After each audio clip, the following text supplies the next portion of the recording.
ಪರಿಷತ್ನಲ್ಲಿ ಇವತ್ತು ಕಲಾಪ ಶುರುವಾಗ್ತಾ ಇದ್ದಂತೆ ಸಚಿವ ನಾಗೇಂದ್ರ ರಾಜೀನಾಮೆಗೆ ಬಿಜೆಪಿ ಪಟ್ಟು ಹಿಡಿತು.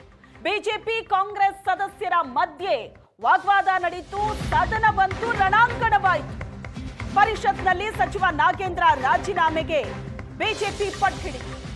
ಇದೇ ವಿಷಯ ಬಿಜೆಪಿ ಮತ್ತು ಕಾಂಗ್ರೆಸ್ ಸದಸ್ಯರ ನಡುವೆ ವಾಗ್ವಾದಕ್ಕೂ ಕಾರಣವಾಯಿತು.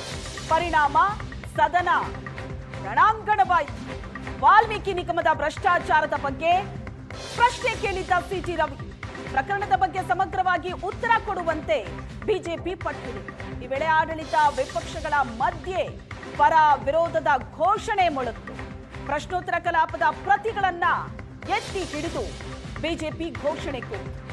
ಆಡಳಿತ ವಿಪಕ್ಷಗಳ ಮಧ್ಯೆ ಗದ್ದಲದ ಹಿನ್ನೆಲೆ ಸದನ ಮುಂದೂಡಿಕೆ ಆಗಿದೆ.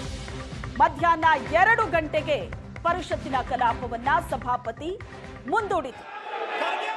ಸಭಾಪತಿ ಸಲೀಂ ಅಹಮದ್ ರಿಂದ ಪರಿಷತ್ತಿನ ಕಲಾಪ ಮಧ್ಯಾಹ್ನ 2 ಗಂಟೆಗೆ ಮುಂದೂಡಿಕೆ ಆಗಿದೆ.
ನಿರ್ಣಯದ ಪರವಾಗಿ ಅವರು ಹೌದು ಎಂದು ಸೂಚಿಸುವುದು,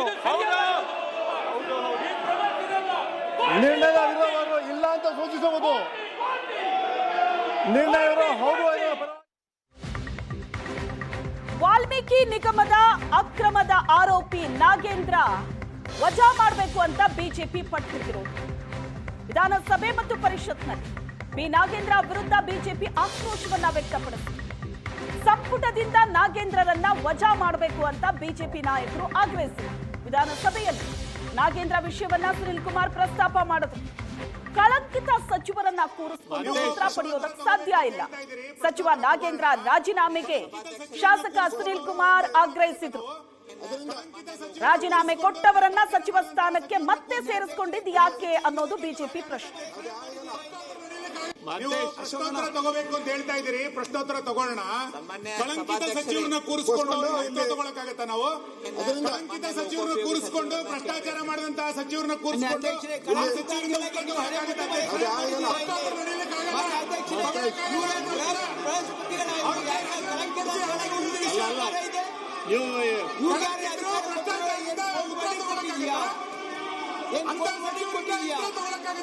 ನೋಟಿಸ್ ಕೊಡ್ತೀರಾ?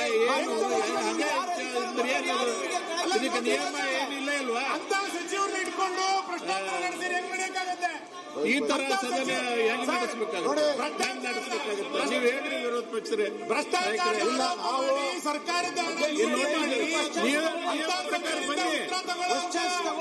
ಉತ್ತರ ಪ್ರಕಾರ ನಮಗೆ ಬಂದಿಲ್ಲ. ಅಂತ ಉತ್ತರ ಪ್ರಮೇಯ ನಮಗೆ ಬಂದಿಲ್ಲ. ತಗೊಳ್ಳಿ ರಾಜೀನಾಮೆ ಪ್ರಶ್ನೆ. ನಿಮ್ಗೆ ನೋಟಿಸ್ ಕೊಡಿ, ಚರ್ಚೆ ಮಾಡಬೇಕಾದ್ರೆ. ಅಧ್ಯಕ್ಷರೇ, ಈಗ ನೋಡಿ, ನಾವು ಈಗಾಗಲೇ ಒಂದು ನಿಮಿಷ ಕೂತ್ಕೊಳ್ಳಪ್ಪ ಅಧ್ಯಕ್ಷರೇ. ಅವಕಾಶ ಕೊಟ್ಟಿಲ್ಲ. ಈಗ ಇಲ್ಲ ನೋಡಿ, ನಾವು ಈ ಮಂತ್ರಿಯನ್ನ ರಾಜೀನಾಮೆಯನ್ನ ಇದೇ ಸದನದಲ್ಲಿ ಸಿದ್ದರಾಮಯ್ಯನವರು ತಗೊಂಡಿದ್ದಾರೆ. ಇದೇ ಸದನದಲ್ಲಿ ಸಿದ್ದರಾಮಯ್ಯನವರು ಮಂತ್ರಿ ರಾಜೀನಾಮೆ ಹಣ 187 ಕೋಟಿ ಲೂಟಿ ಆಗಿರೋದು ಈ ಸದನದಲ್ಲಿ ಒಪ್ಪಿಗೆ ಆಗಿದೆ. ಅದಾದ್ಮೇಲೆ ರಾಜೀನಾಮೆ ಕೊಟ್ಟರು, ಒಪ್ಕೊಂಡಿದ್ದಾರೆ. ಈಗ ಮತ್ತೆ ಅವ್ರನ್ನ ನೀವು ಮಂತ್ರಿ ಮಾಡಿದ್ರೆ ಸದನಕ್ಕೆ ಏನ್ ಗೌರವ ಬರ್ತದೆ? ಸದನದ ತೆಗೆದಿದ್ದು ಗೌರವ ಯಾಕೆ? ಕಾಪಾಡಕ್ಕಾಗತ್ತೆ. ಅವ್ರನ್ನ ತೆಗೆದಿದ್ದು ಯಾಕೆ, ಸೇರ್ಸ್ಕೊಂಡಿದ್ದು ಯಾಕೆ ಅಂತ ಹೇಳ್ಬೇಕಲ್ಲ ಈ ಸದನಕ್ಕೆ. ಸರ್ಕಾರಕ್ಕೆ ಏನಾದ್ರು ಪ್ರಜಾಪ್ರಭುತ್ವದ ಮೇಲೆ ಗೌರವ ಇದೆಯಾ? 180 ಪಂಗಡದ ಕಲ್ಯಾಣದ ಅಭಿವೃದ್ಧಿಗೆ ಬಳಕೆಯಾಗಬೇಕಾಗಿರೋ ಹಣ ದುರುಪಯೋಗ ಆಗಿರೋದು ಹೌದು ಅಂತ ಸರ್ಕಾರವೇ ನೇಮಿಸಿದ SIT ತನಿಖೆಯಲ್ಲಿ ಸಾಬೀತಾದ ಮೇಲೆ ಅವರು ಪೂರ್ಣ ಪ್ರಮಾಣದ ಚಾರ್ಜ್ ಶೀಟ್ ಇನ್ನೂ ಸಲ್ಲಿಸಿಲ್ಲ. ಅವರ ಪ್ರೈಮರಿ ಚಾರ್ಜ್ ಶೀಟ್ನಲ್ಲಿ ಅದನ್ನು ಒಪ್ಕೊಂಡ್ಮೇಲೆ ಮತ್ತೆ ಅದೇ ಭ್ರಷ್ಟನನ್ನು ಮಂತ್ರಿ ಮಾಡಿರೋದ್ರ ಉದ್ದೇಶ ಏನು? ನಮಗೆ ಹೊರಗಡೆ ಸುದ್ದಿ ಬರ್ತಾ ಇತ್ತು, ಈ ಹಣ ತೆಲಂಗಾಣ ಚುನಾವಣೆಗೆ ಬಳಕೆಯಾಗಿದೆ, ಈ ಹಣ ಕಲಬುರಗಿಯಲ್ಲಿ ಮಲ್ಲಿಕಾರ್ಜುನ್ ಖರ್ಗೆ ಅವರ ಅಳಿಯ ಅವರ ಚುನಾವಣೆಗೂ ಕೂಡ ಕೊಡುಗೆಯಾಗಿ ಹೋಗಿದೆ, ಈ ಹಣ ಬಳ್ಳಾರಿ ಲೋಕಸಭಾ ಚುನಾವಣೆಗೆ ಬಳಕೆಯಾಗಿದೆ. ಇದನ್ನು ಸಾಬೀತುಪಡಿಸುವ ರೀತಿಯಲ್ಲಿ ಇಲ್ಲಿಂದ ವರ್ಗಾವಣೆಯಾದ ಹಣ ಬ್ರಾಂಡಿ ಶಾಪ್ಗಳಿಗೆ ಹೋಗಿದೆ, ಇಲ್ಲಿಂದ ವರ್ಗಾವಣೆಯಾದ ಹಣ ಜ್ಯುವೆಲರಿ ಶಾಪ್ಗಳಿಗೆ ಹೋಗಿದೆ, ಇಲ್ಲಿಂದ ವರ್ಗಾವಣೆಯಾದ ಹಣ ಕಾರ್ ಶೋರೂಮ್ಗಳಿಗೆ ಹೋಗಿದೆ. ಇಷ್ಟೆಲ್ಲ ಇದ್ದ ಮೇಲೆ ರಾತ್ರಿ ಕಳ್ಳನನ್ನು ಹಿಡಿದು ಹಗಲು ಬಂದು ಮಂತ್ರಿ ಮಾಡ್ತಾರೆ ಅಂತ ಹೇಳಿದ್ರೆ ಮತ್ತೆ ಈ ಒಂದು ಇಡೀ ಹಗರಣದಲ್ಲಿ ಕಾಂಗ್ರೆಸ್ ಪಾರ್ಟಿ ಮತ್ತು ಅವರ ಹೈಕಮಾಂಡು ಶಾಮೀಲಾಗಿದೆ. ಎಲ್ಲಿ ನಾಗೇಂದ್ರ ಹೈಕಮಾಂಡಿನ ಹೆಸರನ್ನ ಬಾಯಿ ಬಿಡ್ತಾನೆ ಅನ್ನೋ ಭಯದಿಂದ ನೀವು ನನ್ನನ್ನು ರಕ್ಷಿಸು, ನಾನು ನಿಮ್ಮನ್ನು ಮಂತ್ರಿ ಮಾಡ್ತೀವಿ ಅನ್ನುವಂಥ ಕಂಡೀಷನ್ನಿಗೆ ಒಳಪಟ್ಟು ನಾಗೇಂದ್ರನ್ನ ಮತ್ತೆ ಮಂತ್ರಿ ಮಾಡಿದ್ದಾರೆ ಅನ್ನೋದು ನಮ್ಮ ಆರೋಪ.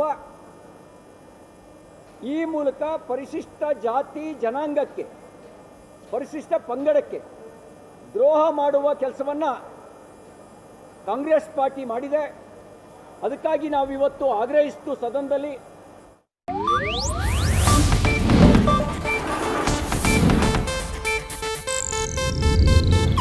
ಇದು ಏಷ್ಯಾನೆಟ್ ನ್ಯೂಸ್ ನೆಟ್ವರ್ಕ್ ಪ್ರಸ್ತುತಿ.